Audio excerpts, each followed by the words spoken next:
My name is Maryam Bouhalla. I am the sister of the ex-political prisoner Ghali Bouhalla. Yesterday, the 11th February at evening, we were informed by a friend of my brother that he was arrested at his workplace.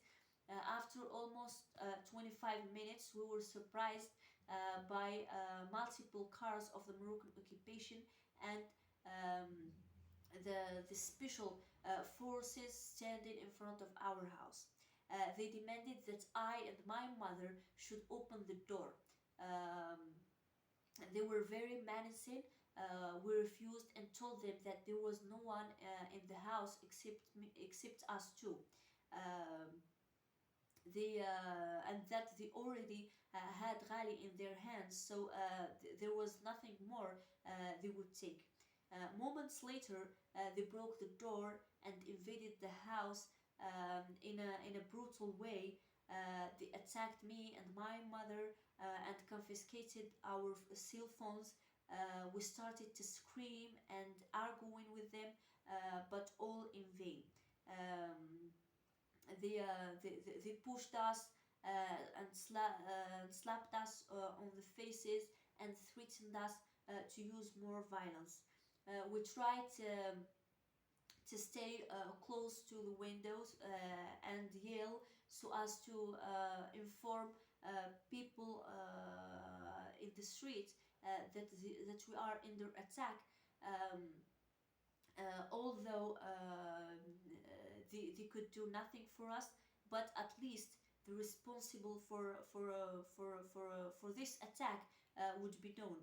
Um, After some minutes that seemed like hours, they dragged Ghali inside the house. He was handcuffed with his hands behind his back, and his head and face were covered, like if he would be a criminal who had committed a crime against humanity. My mother and I ran to the middle of the house and told them not to beat him, and that he is sick, and that he is physically weak and couldn't bear violence. But all they did was to push us away from him. The right to our house included breaking the interior doors and destroying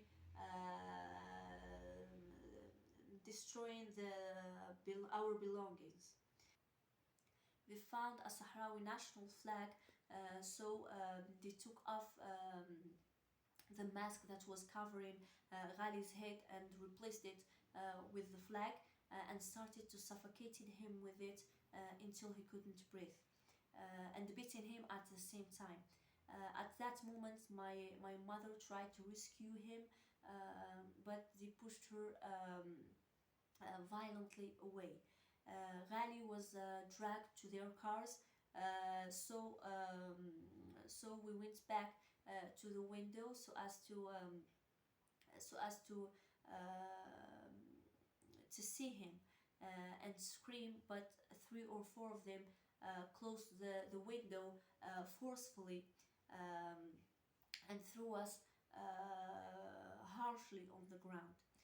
After they left our house, my other brother Hamza protested in the top of our roof, raising the national Sahrawi flag, conveying the message that we all Sahrawi wouldn't stop till we get our freedom from Moroccan occupation.